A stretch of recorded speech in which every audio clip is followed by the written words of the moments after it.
Bismillahirrahmanirrahim, alhamdulillah, salatu salam ala rasulillah, amma ba'd. Ce nouveau numéro est toujours consacré à Salat al-Jumu'ah. Première question du jour, est-ce une condition de validité de al-Jumu'ah d'être dans une ville, que la mosquée soit dans une ville? Réponse non, pas forcément. La mosquée peut très bien se trouver dans un village, et tel est l'avis de la majorité des imams parmi le Maliki et Shafi'iyya, Al-Hanabila, avis même sélectionné par Ibn Hazm dans son livre Al-Muhalla. Question suivante, est-ce une condition de validité de l'Jumu'ah à ce qu'elle soit accomplie dans un bâtiment, dans une construction?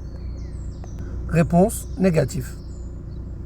L'Jumu'ah est tout à fait faisable en plein air. Et tel est l'avis de l'Hanafiyya et l'Hanabila. À notre époque, Cheikh Ibn Uthaymin, rahimahullah ta'ala, ceci car il n'y a pas de preuve qui conditionne cela, ni une preuve qui laisse entendre qu'à la base, le Jumu'ah doit être accompli dans une construction. Question suivante, le gouverneur doit-il donner son autorisation pour que le Jumu'ah puisse être accompli et puisse être valide?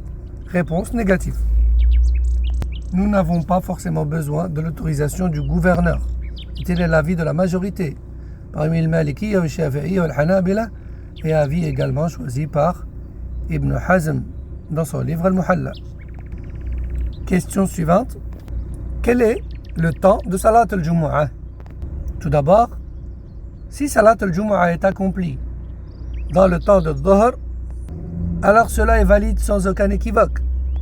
Il y a consensus là-dessus, comme stipulé par Ibn al-Mundhir, Ibn Abd al-Barr, Ibn al-Arabi, Ibn Qudama, al-Zayla'i et al-Zarkashi.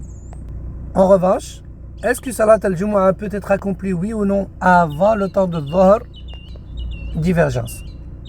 Un premier avis dit qu'elle ne peut pas être accomplie avant le temps de Dhuhr.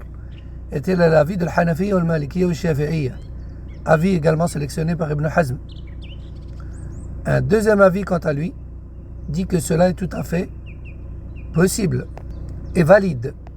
Et tel est l'avis de l'Hanabila et de certains salafs, comme stipulé par l'imam al-Nawawi dans le Majmou' lorsqu'il dit, je cite, Al-Mawardi rapporte dans son livre Al-Hawi d'après Ibn Abbas que cela est tout à fait possible. Cette parole est rapportée également par Ibn al-Mundhir d'après Ata ainsi que Ishaq ibn Rahawayh. Cela est également rapporté d'Abu Bakr et Omar ibn Mas'ud et Muawiyah. Fin de citation.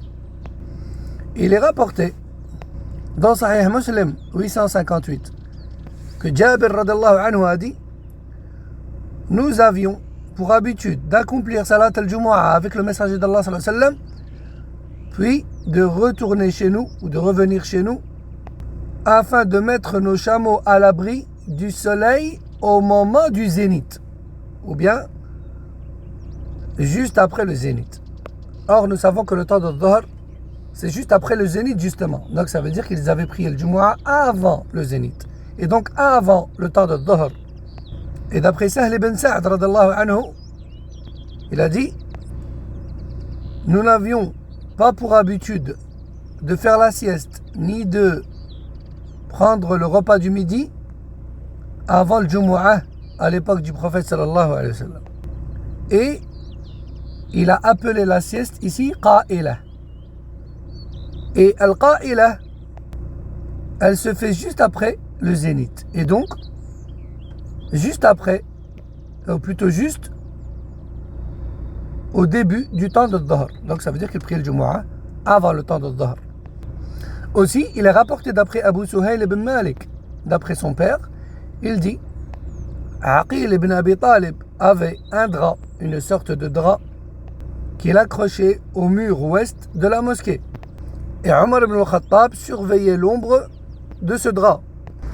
Et dès que l'ombre du mur avait totalement couvert ce drap, alors Omar ibn al-Khattab sortait pour accomplir Salat al-Jumu'ah. Puis ensuite, nous accomplissions notre sieste de la fin de matinée. Donc déjà tout d'abord, on voit bien que l'ombre était côté ouest, donc ça veut dire que le soleil n'est pas encore arrivé au zénith, et encore moins côté est, c'est-à-dire le temps de Dhuhr. Donc ça veut dire qu'ils accomplissaient Salat al-Jumu'ah à l'époque d'Omar ibn al-Khattab, parfois avant le zénith. Et ils faisaient leur sieste en fin de matinée, et donc juste avant le zénith. Donc ceci concernait quelques nouvelles questions intéressantes en lien avec Salat al-Jumu'ah. Wallahu a'lam wa sallallahu wa sallam wa barak ala nabiyyina Muhammad wa ala alihi wa sahbihi ajma'in. Assalamu alaikum wa rahmatullahi wa barakatuh.